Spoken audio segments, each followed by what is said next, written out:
Hey, good evening, everyone. It's me, Nisi. I wanted to jump on here today to do another video, pre-recorded video on "Don't Call My Dummy No Dummy" by Jamil Shamsi Dean. As you know, I've been doing quite a few readings. I've done several on Facebook Live, and I've done a few pre-recorded ones that I've uploaded to Facebook and to YouTube. This one is going to be uploaded to both platforms.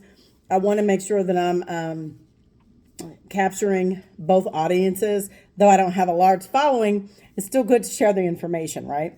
So where I left off the other day, if you remember me on my Facebook live stream, I covered the wars, right? There have been over documented 250 wars here in the United States, as well as additional wars outside the U.S., worldwide, okay? And it's done by the same group of people. And, I say these things and we discuss these things in love. There's no hate, as I said before. I have a biracial background in my family, as my grandfather was English, okay?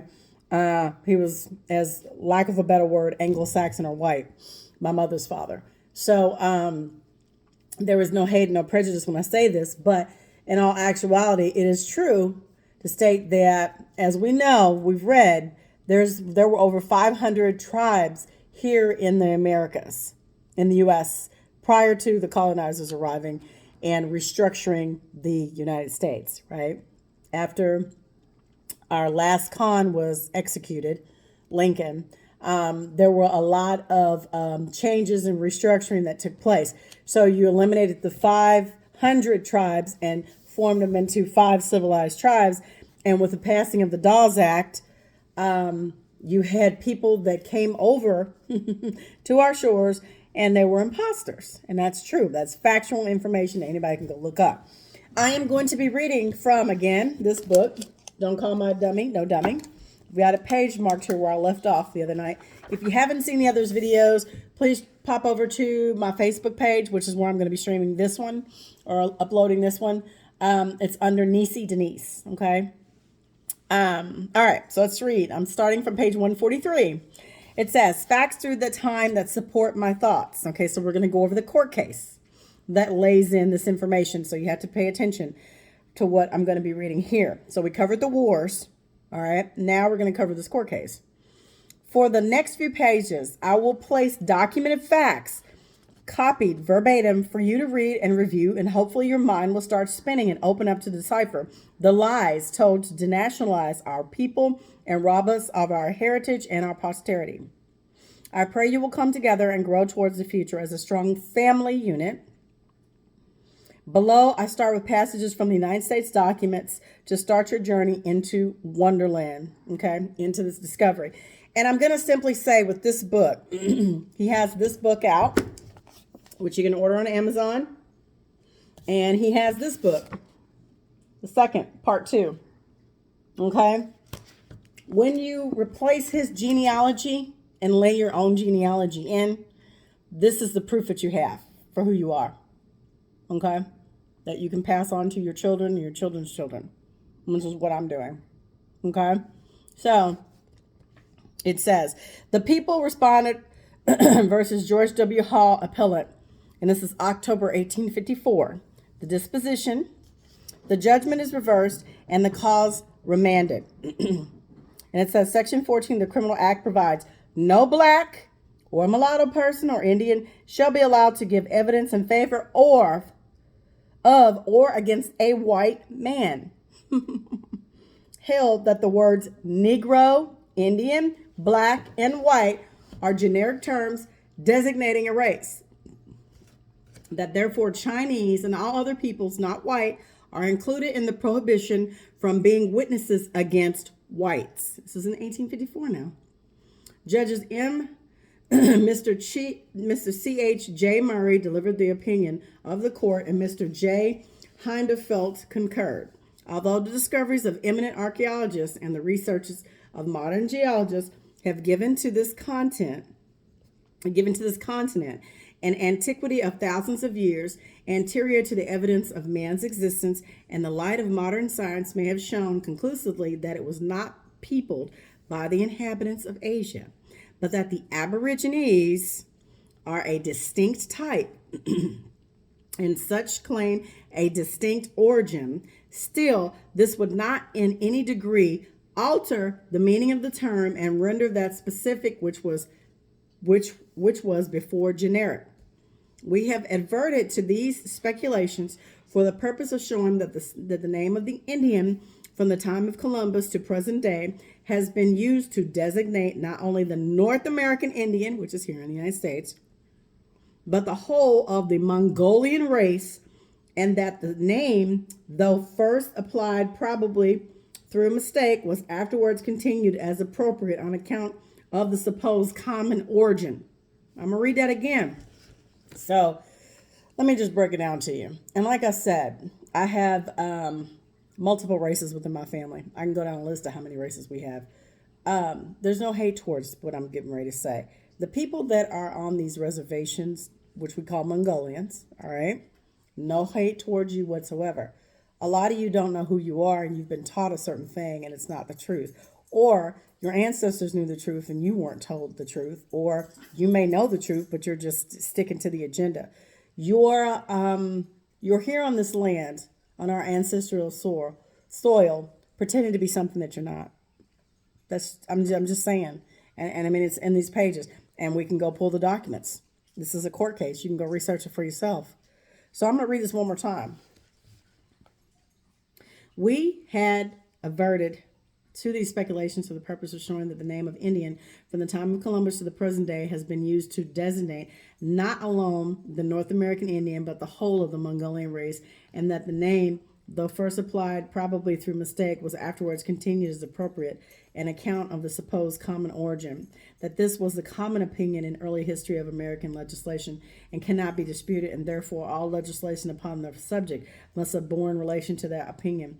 Can then the use of the word Indian, because at the present day it may be sometimes regarded as a specific and not as a generic term, alter this conclusion? We think not. Because at the origin of the legislation we are considering, it was used and omitted in its common and ordinary acception as a generic term distinguishing the great Mongolian race. And as such, its meaning then became fixed by the law, and in construing statutes, the legal means of words must be preserved. See the hijack? Again, the words of the act must be construed in para materia. It will not be disputed that white and Negro are generic terms and refer to two of the great types of mankind. If these, as well as the word Indian, are not to be regarded as generic terms, including the two great races which they were intended to designate, but only specific and applying to those white and Negroes who were inhabitants of this continent at the time of the passage of the act, the most anomalous consequences would ensue.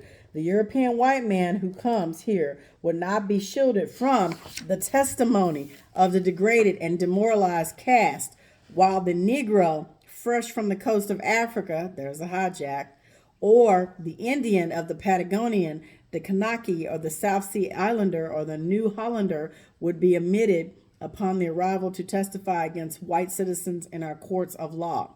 To argue such a proposition would be an insult to the good sense of the legislator. The evident intention of the act was to throw around the citizen a protection for life and property, which could only be secured by removing him above the correcting influences of the degrading castes. The caste system. White, black is just a caste system. It does not mean that is your color. And they still pretend this shit, because if you can go put out an application and a job, they're going to ask you if you're Hispanic or non-Hispanic, if you're white, black, African American, Pacific Islander. They're specific about this. They still use the antiquated caste system. Whether they say that you're not, they still do. All right, let's continue. So it says, it can hardly be supposed that legislator would attempt this by excluding domestic Negroes and Indians. which who infrequently have correct notions of the obligations to society and turning loose upon the community, the more degraded tribes of the same species, who have nothing in common with us in language, country, or laws. We have thus far considered this subject on the hypothesis that the 14th section of the Act regulating criminal proceedings and the 394th section of the Practice Act were the same. As before remarked, there is a wide difference between the two. The word black may include all Negroes, but the term Negro does not include all black persons. Y'all hear that? I'm going to read that one more time. The word black may include all Negroes, but the term Negro does not include all black persons. By the use of the term in this connection, we understand it means the opposite of white. Opposite of white. And that it should be taken as distinguished from all white persons. In using the words, no black or mulatto person or Indian shall be allowed to give evidence for us against a white person, the legislator, if any intention can be ascribed to it, adopted the most comprehensive terms to embrace every known class or shade of color, as the apparent design was to protect the person from the influence of all testimony other than that of the persons of the same caste. The use of these terms must be every sound rule of construction, exclude everyone who is not of white blood. The act of Congress in defining what description of aliens may become naturalized citizens provides that every free white citizen, etc. In speaking of the subject, Chancellor Kent says that the act confines the description to white, and it's in parentheses, white citizens, and that it is a matter of doubt whether under the provisions of any tawny races of Asia can be admitted to citizenship. We are not disposed to leave this question in any doubt. The word white has a distinct certification or signification, which xiv termine excludes black, yellow, and all other colors. It will be observed by reference to the first section of the second article of the Constitution of the state that none but white males can become electors, except in the case of Indians, who may be admitted by special act of legislator. On examination of the constitutional debates, it will be found that not a little difficulty exists in selecting these precise words, which were finally agreed upon as the most comprehensive that could be suggested to exclude all inferior races. Abraham Lincoln, aka Abraham Lincoln, was tawny. He was an indigenous person. He looked like me. The pictures that they show now was of a fur trader. Camiro talks about that. So the hijack is here. I mean, we're reading it on print, but let's continue with this court case, okay? It says, we are of the opinion that the words white, Negro, mulatto, Indian, and black person, wherever they occur in our constitutional laws, must be taken in their generic sense, and that even admitting the Indian of this continent is not of the Mongolian type. All right, I'm going to read that one more time because here it is right here in print. We are of the opinion that the words white, Negro, mulatto, Indian, and black person, wherever they occur in our Constitution and laws, must be taken in their generic sense, and that even admitting the Indian of this continent is not of the Mongolian type. They look like you and I, like me. That the words black person in the 14th section must be taken as a distinguished from white and necessarily excludes all races other than the Caucasian. We have carefully considered all consequences resulting from a different rule of construction and are satisfied that even in a doubtful case, we will be impelled to decision on grounds of a public policy. The same rule which would admit them to testify would admit them to all the equal rights of the citizenship, and we might soon see them at the polls, in jury box, upon the bench, and in our legislative halls. Imperative, which means not comparable, or adverb, dealing with the same manner of subject, law, a canon or construction holding that the meaning of an ambiguous law can be determined in light of another statutes of the same matter. The People versus Hall, Ancestors in America, Supreme Court 4, Cal 399. And it says, the Indian of the continent is not of the Mongolian type. Modern science may have shown conclusively that it was not peopled by the inhabitants of Asia, but that the Aborigines are a distinct type and, as such, claim a distinct origin. Still, this would not in decree alter the meaning of the term and render that specific, which was before generic as the word Indian, are not to be regarded as generic terms, including the two great races which they were intended to designate, but only specific and applying to those Negroes who are inhabitants of this continent at the time of the passage of the Acts of the Indians. All right, y'all heard that. And that's in all caps, which appellation was universally adopted and extended to the Aboriginals of the New World as well as Asia. So it was extended and adopted to the New World. So it says the Indian of the continent is not of the Mongolian type. They already admitted it in this case, in the Supreme Court case. Why were we not taught this in school? Why was this hidden? Why is it taught that we come from Africa when not all of us came from Africa? The majority of us were already here. Our ancestors were already here. A very small portion of people came from Africa. And Jamil said he couldn't find the support documentation. I did see where Dan Calloway did pull some ship records and manifests, and so did I. I didn't see that many Africans coming over here. It was less than 50,000. And the ships that I looked at, it was probably less than 500 people. The two ships that I looked at. And I'm just being honest with you. There's no support to show that many people came over here. Bottom line, do your own research. But I'm telling you what I found. You go look it up. You go spend the money and look it up. And it says, from the above court case, it is clear that the researcher of the modern geologists have given to this continent an antiquity of thousands of years anterior to the evidence of men's existence, and the light of modern science may have shown conclusively that it was not peopled by the inhabitants of Asia, but that the Aborigines are a distinct type and as such claim a distinct origin. Still, that would not in any degree alter the meaning of the term and render the specific, which was before generic. People versus Hall, 4 Cal 399, 1854. The court held that although a state could confer state citizenship upon whomever it chose, it could not make the recipient of such a citizen of the United States. Thus, the Negro, as an enslaved race, was ineligible to attain United States citizenship, either from a state or by the virtue of birth in the United States. The 14th Amendment rights are guaranteed. Even a free man descended from a Negro residing as a free man in one of the states at the date of the ratification of the Constitution was held ineligible for citizenship. The 14th Amendment rights guaranteed. Countless books describe indigenous Americans, numerous documented encounters in the Western Hemisphere with people who said that the inhabitants, had the Negro phenotype, all documented explorers in both painted and written journals and logs. And that's true, because he shows it throughout the book, and I've seen it even before I picked this book up. The bullet points and paragraphs below are from books and colonial laws and periodicals. I will show you documented facts that are indisputable about who you are, my children.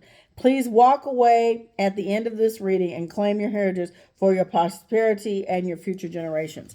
All right, now he goes through these books. All right, so we're going to get into it. And yep, here we go. In the De Soto Chronicles, the expedition of Hernando de Soto to North America in 1539 and 1543, Volume 1, concerning a battle that the Spaniards fought with the Indians of the coast, in part following is stated, on the last day, afternoon, they saw 7 canoes emerge from among some rushes and come toward them. In the first one came an Indian as large as a Philistine and as black as the Ethiopian, very different in color, appearance from those that they had left in the interior.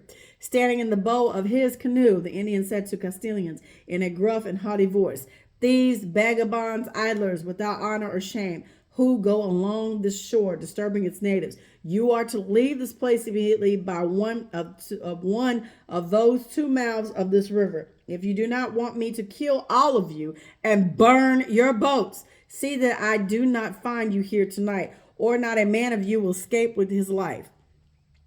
Here, Juan Cos adds the following words that the Indians spoke besides those already given. "If we had large canoes like yours," he meant the ships, "we would follow you to your country and take it, for we also are men like you." the Negro type is seen in the most ancient Mexican scriptures. It is likely that we repeat America was a Negro continent. Archaeological and ethnographic studies, prehistory and travel. Carlos Cuevas Marquez. Y'all get that? Did y'all get that? The Negro type is seen in the most African ancient. The Negro type is seen in the most ancient Mexican scriptures or sculptures.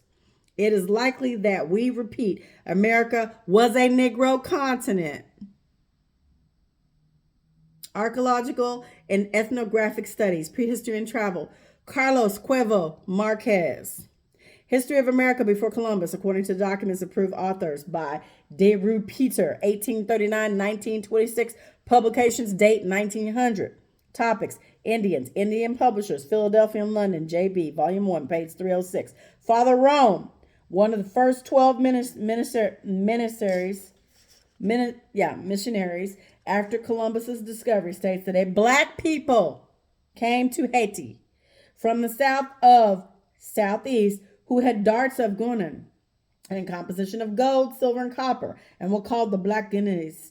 These might have been the Negroes of Quilicar, mentioned by Peter Martyr of D'Angleterre, or some other American Negro nation, like of which there were many, as we may see in the Black Guianas. These might have been the Negroes of the Quilicar, mentioned by Peter Martyr, or some other American Negro nation, the like of where many of us, as we see in the Raffinix account of the ancient black nations of America. Such are the Charas of Brazil, the Black Caribs of St. Vincent in the Gulf of Mexico, the Jamasi of Florida, the dark-complexioned Californians, who are perhaps the dark men mentioned in the Quiche, the Quiche traditions, and by some old Spanish adventurers. Such again is a tribe of which Balboa saw some representatives in his passage of the Isthmus of Darien in the year 1513. It would seem from the expressions made us by Gomorrah that these were Negroes, not Mongolians, not the natives who claim that they've been here for years. It's the Negroes. This type was well known to the Spaniards, and if they encountered black men with glossy hair like the Charas, they would undoubtedly have been impressed by it and would have mentioned the fact, 1, all other shades of brown, tawny, and coppery were scattered everywhere. We were everywhere. We were all over the planet. We were here first. It's just fact. It just is. It's okay. Just accept it. Understand. Go do your research and read it. If you don't believe it, then that's fine. I even had somebody reach out to me and say, well, y'all were here first, but they wanted to create a smarter race, and that's where we came in at. That's a whole nother topic, a whole nother book. Let me keep going. History of the United States from the Aboriginal Times to the Present Day by John Clark, Chapter 1, page 41. The supposed similarity between the two races, if limited to mere personal appearance, had some foundation in fact, but in manners, customs, institution, and character, no two peoples could be more dissimilar than the American Aborigines and the sleepy inhabitants of China and Japan.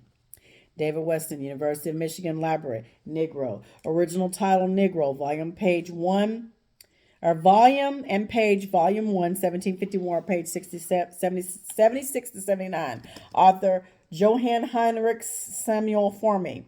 Subject terms, natural history, Negro inhabitants. Despite the interruptions caused by the sea, if one follows the band across Africa, Asia, and America, whether on islands or continents, one finds only black nations. If we are to believe the accounts of several travelers, one finds at the end of America a race of men whose height is almost double our own. Indians and census, 1790 to 2010.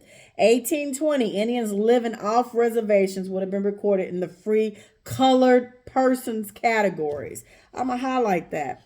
In the census in 1820, Indians living off reservations. Now, because there were 500 tribes and they dwindled it down to 5 civilized tribes. From the 500, you got 5. And it says 1820. Indians living off the reservation would have been recorded in the freed colored persons categories. Other options were free white, slaves, and all others except Indians not taxed.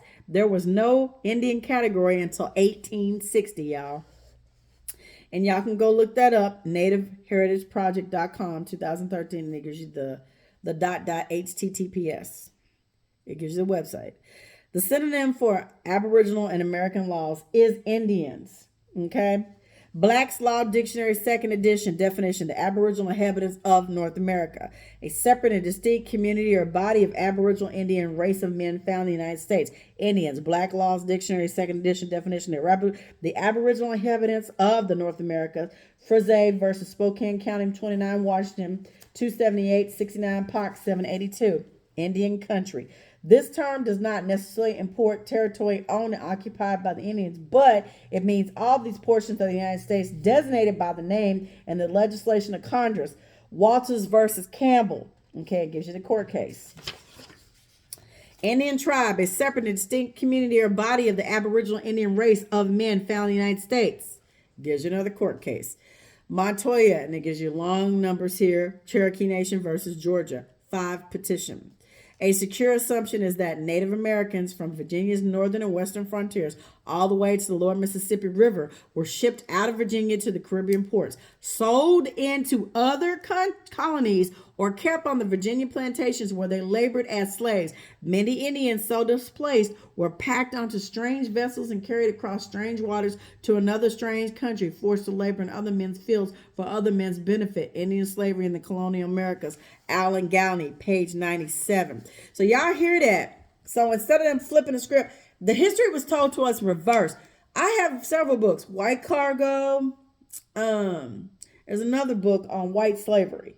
The unspoken truth about white slavery and how there was a caste system set up in England. They basically shipped these people over here to establish this country, to reestablish this country, because we were here. So what they did was, instead of them bringing them from Africa, they took us, rounded us up, some of our ancestors, and shipped us over to the Caribs and to the Dominican Republic, to all these different places. We have family members all around the world now because of this bullshit.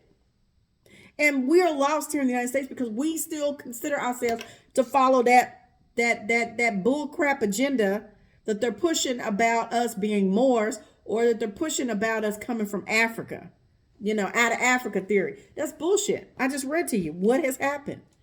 It's more profitable for you to take a set group of people that look like those and ship them out because they wanted to get rid of us so they could bring their kind over here. That's just common sense. We're reading it right here on the pages.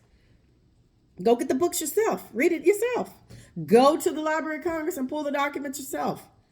Meanwhile, those Indians enmeshed in slavery and servitude found their status eroded further by mid-century as many became classified as Africans, which stripped them of the protection that Indians enjoyed in law. Indian slavery in the colonial Americas. Allen Galney, page 61. I recommend y'all go get that book. In 1690s, Carolina traders established alliances with the Yamasee, the Creeks, the Chickasaws, and others, who then hunted Indians to the tip of the Florida Peninsula and west all the way to Texas and Arkansas.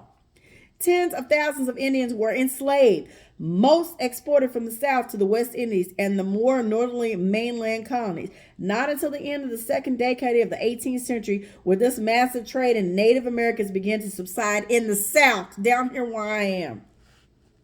By then, the Carolinians' African slave plantation society was on its way to becoming the dominant economic and political mode in Carolina, and would extend across the region. Its foundation lay in the enslavement of native peoples, us, which they want to call black or African. A foundation conveniently forgotten by future generations. Indian slavery in a colonial America. I'm going to get that book. That's why I'm highlighting it. The Thomas Jefferson was described as a half-Injun, I-N-G, I remember that, Injun, I-N-J-U-N, half nigger, N-I-G-G-R, half Frenchman or Huguenot, and born to a mulatto father or slave and a half-breed Indian squaw. This birth to a mulatto and an Indian allegedly well known in the neighborhood where he was raised. Common Legal Principles, Volume 1 and 2. Thomas Jefferson was us. He was lighter than me, but he was one of us. See the hijack, y'all? See? I wasn't taught that in school. Damn sure know it ain't being taught right now. And it says, The Sketches of History, Manners, and Customs of North American Indians by Buchanan James. British Council at New York, publication dated 1824. Some of the indigenous terms of identity as expressed by the indigenous peoples of the Caribbean islands that were first visited by Columbus are detailed in an original narrative that is in the public domain. Brisas Versión de la Destrucción de los Indios. I can't speak Spanish, but muy poquito. Brief account of the destruction of the Indies by Bartolomé de las Casas, originally published in Seville in 1552. And then he has the definition of African origin, but which seemed to have been buried in the Americas a long time prior to the arrival of Columbus. Paulus, professor and craniologist, someone who studies human skulls, has written about the discovery of African skulls at the Olmec sites in the Telecon, Serra de las Mesas, or Monte Alban. Older remains of apparent African descent have been unearthed throughout Central and South America and even in California. In the U.S., the first reference to the word African found in law is the word definition of African descent. Persons of African nativity or African descent within the meaning of the Naturalization Act as amended by Act July 14, 1870. Are members of the Negro races of Africa or the descendants by intermixture of the races constituting free white persons. The Negro races referred to being those from those which emancipated slaves in the United States descended. See the hijack? African, Old English, Africanus, plural, native or inhabitant of Africa, from Latin Africus or African. They put us all together. They grouped us all together. Because we were dark skinned, because we looked similar, they put us as all African. We're not all African. Used of white residents of Africa from 1850. Used of black residents of the U.S. from 18, when it especially meant one brought from Africa and sometimes was castrated, to native-born Negro. Negroes lived in America thousands of years before Columbus. Central American monuments show numerous carvings of them as gods. The Negro type is seen in most recent Mexican sculpture. The Negroes figure frequently in the most remote traditions of some American pueblos. It is to this race doubtlessly belongs the most ancient skeletons of very distant structures of two of the red American races, which have been found in various places from Bolivia to Mexico. R.B. Dixon emphasizes the fact that there was as early Negro strain in the Rhode Island, Massachusetts, and Central American Indians. A Racial History of Mankind, page 400, 401, 409, 441, and 499. He gives you the references here. And then it talks about the Peter Marta, the emesis of Columbus, tells the Negroes living in Central America before the introduction of slaves, and says that these were the first Negroes seen in the Indies. Colonial Abe Burgon says that he saw in Ecuador a statue of a Negro that was at least 20,000 years old. He adds, hereto the ethnologists imagine that Negroes appeared in the New World only during our own epoch when they were imported as slaves. Some statues of the Indian gods in Central America possess typical Negro features, and certain prehistoric monuments there undoubtedly represents Negroes. The Shadow of Atlantis. There is documented evidence of the Aboriginal peoples of this land being captured and enslaved and sent out of their home and land into slavery to other places as Negroes. Indian Slavery and Unspoken History. Brown University, 2016. Colonial Enslavement of the Native Americans, Brown University, 2017. And The Other Slavery, The Uncovered Story of the Indian. Those are 3 books. In 1667, the Virginia General Assembly declared that the enslavement of Indians for life to be legal. This act was repealed, then revived in 1691, but regardless, it was ignored. In 1705, Indian slavery in Virginia became illegal, but it was not until 1777 that it was decided by legislators that no Indian brought into Virginia since the Act of 1705, nor their descendants could continue to be held as slaves. Between 1492 and 1880, between 2 and 5.5 million Native American, Indigenous Americans were enslaved in America. That's us, people. That is us all day long. Sorry. Just saying. New England colonies routinely shipped Native Americans as slaves to Barbados, Bermuda, Jamaica, the Azores, Spain, Tangier, and North Africa. Indian slavery in colonial Africa, blacks of the land. and it gives you the names of the authors and the studies of the universities. Cambridge Latin American Studies. Between 1670 and 1715, more Indians were exported into slavery through Charlestown, now called Charleston, North Carolina or South Carolina. Then Africans were imported. Let me repeat that one more time. Between 1617 and 1715, more of our people, Indians, were exported into slavery through Charlestown or Charleston, South Carolina, than Africans were imported. The Gilder Lemoine Institute of American History, another institute. 1636, colonial North America slave trade begins with the first American slave carrier Desire built and launched in Massachusetts. In 1637, the Pequot Indians, men and boys, who were risen up against the English colonizers in Connecticut, but were defeated, were sold to plantations in the West Indies, transported on the ship Desire. At the time in the history, there was not importation of African slaves. In 1670, Virginia passed a law forbidding Negroes from buying white people. Now, why would they have to pass a law for a person of color to not buy a white person? Because, like I said, they had colonists that were coming over here that were from prisons, that were Irish, English, Scottish, German. They were all coming over here. Some of them were kicked out. Some of them were prisoners. Some of them wanted a better life. Okay? Some of them wanted a better life, and so they came to this new world. As they were slaves over there, indentured servants and or prisoners of the lower class or caste system, kicked out, sent over here, and then they were told that they were going to be above us. They were going to take our lands, enslave us, right? So that's why they passed that damn law, because there were some people of color that had whites as servants at the time. So they had to pass a law for them to stop doing that. That's why they did that shit.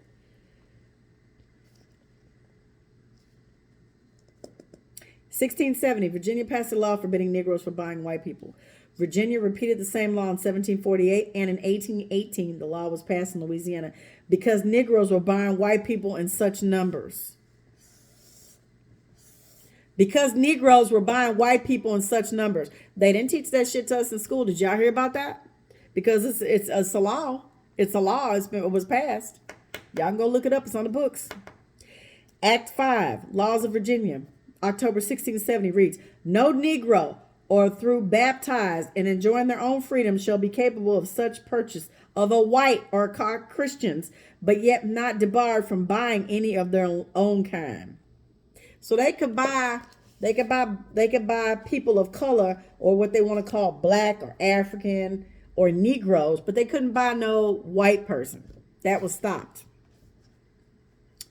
Tribal peoples have lived free and amalgamated into and among the Indian tribes for thousands of years in North America before arriving of European men to the continent, existing west to east from California to Maine and north to south from Canada to Mexico.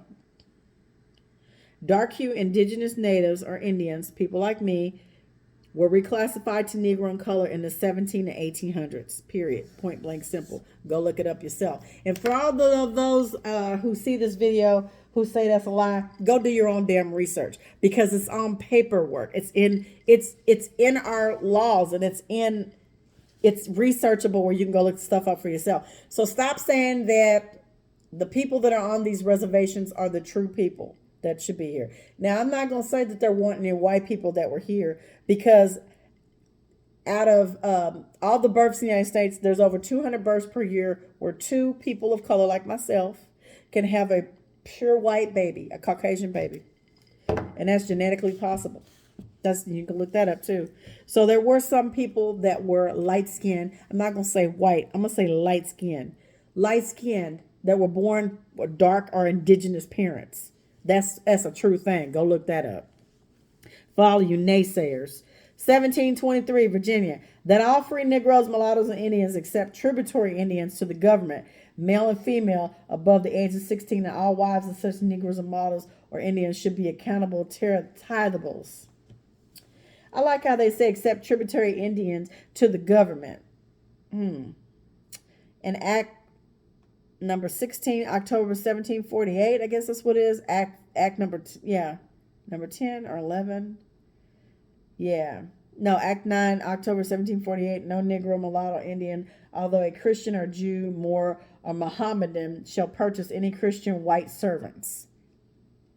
In 1836, the treaty was signed with the indigenous Americans, and it was ratified by one vote in the U.S. Senate, and that May, and signed by President Jackson. The treaty provided a 20-year grace period for Cherokee to willingly immigrate to an Indian territory, but the Cherokee Nation rejected the treaty. In 1838, about 16,000 remained on their land. This led to the forced removal of those copper-colored Cherokee. Now, y'all heard that. There were over 650 treaties that the government made with my people, and they broke every damn one of them. It's no different than today. They won't even fess up to what they did. You have to go back and pull the documents because they don't teach you this stuff in school. In public school, for damn sure, they don't teach you. No Negro, mulatto, Indian, although a Christian or Jew, Moor, Mohammedan, shall purchase any Christian white servants. 1836, the treaty was signed with the indigenous Americans, and it was ratified by one vote in the U.S. Senate that May, and signed by President Jackson. The treaty provided a 2-year grace period for Cherokee to willingly immigrate to Indian Territory, but the Cherokee Nation rejected the treaty. 1838, about 16,000 remained on their land, and this led to the forced removal of those copper-colored Indians, or copper-colored Cherokee. The end of the grace period saw the U.S. government send in 7,000 troops who forced the copper-colored Cherokees off their land by force. They forced us off of our land. That's all they've ever done since they've been here, is caused nothing but destruction, chaos, and war. And now you got us, people of color, and I will say black for the contents of this video, running around here talking about my coochie hole pink and my butthole brown. Listening to bullshit, not knowing who the hell you are, and believing in shit on TV, and not sitting down and understanding and understanding what has transpired. It's all written in our DNA, people. It's all there. It's all there. It's on the pages of history in these courthouses, and nobody bothers to go see. And it's within our DNA. The long march starting from Red Clay, Tennessee to what is now present-day Oklahoma. And we had ancestors that were moved at this time. During the first few censuses, the government essentially lumped the country into two racial categories, white and black. But from 1850 to 1920, with the exception of the 1900s, it enumerated mixed race mulattoes as well. The U.S. Census of 1790 showed 195 Negro slave holders. Also see Popular Science Monthly, October 1912. And then it says, Sale of White People as Negro Slaves, the Anglo-African magazine. White people were sold in the United States up to 1826. 50 years after the signing of the Declaration of Independence. I'm going to highlight that in yellow. Did y'all know that? Because I can go get that book, White Cargo, and we can start reading. We can start breaking that down too. Right here. I whatchamacallit that.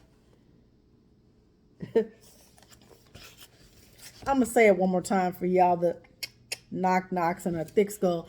And those of you that have probably logged off because you don't want to hear the damn truth. White people were sold in the United States up to 1826, 50 years after signing of the Declaration of Independence. C.M. McKenna says of the West Indies, the white servants were often placed under black overseers who treated them with particular barbarity. As the blacks born in the islands acquired a knowledge of handcrafts, the white servants were compelled to do the roughest, hardest work in the fields. An introduction into the economy history of the British Empire, page 31-5, London, 1935. The Jewish, Irish, Greeks, Scottish, and Italians, along with the Chinese, Japanese, and the people of South Asia and the Pacific Islands, were all referred to as colored through the 18th century as they assimilated and became white. So when they first got off the damn ships, they were considered to be black, y'all. They were considered to be colored. I'm going to say that one more time. The Jewish, Irish, Greeks, Scottish, Italians, along with the Chinese, Japanese, the people of Southeast Asia, and the Pacific Islands were all referred to as colored because it was a caste system. It wasn't about the color of your skin. It was about where you came from. Here's a picture of the white Abraham Lincoln right here. That wasn't him. It's a damn fur trader. He even says in his own biography, which I got in there, talks about him being tawny. Tall, skinny, 180 pounds, and brown skin, tawny. All right. We're going to stop right here. Last page, because we have 45 minutes. Prior to May 7, 1843, there were no phenotype Asians within the continental U.S., period, point blank. The first Japanese immigrants to the United States of America were known as IC, or first generation, a group of colonists arrived in California from Japan as early as 1869, y'all. And by the mid-1800s, the first major influx of immigrants were recorded as Japanese laborers began working in Hawaii's sugarcane fields. Japanese immigrants began their journey to the United States in search of peace and prosperity, who left an unstable homeland for a life of hard work and the chance to provide a better future for the children. I don't have no problem with that. It's these other motherfuckers coming over here and laying claim to shit that they don't have no business to, and you know who I'm talking about.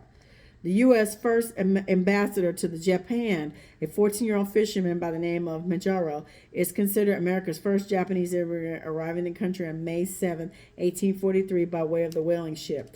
They were willing to work hard for low wages, which caused many American people to be afraid the Japanese would take away jobs from American people. Japanese immigrants were primarily farmers facing economic upheaval. During the Meiji Restoration, they began to migrate in large numbers to the continental U.S.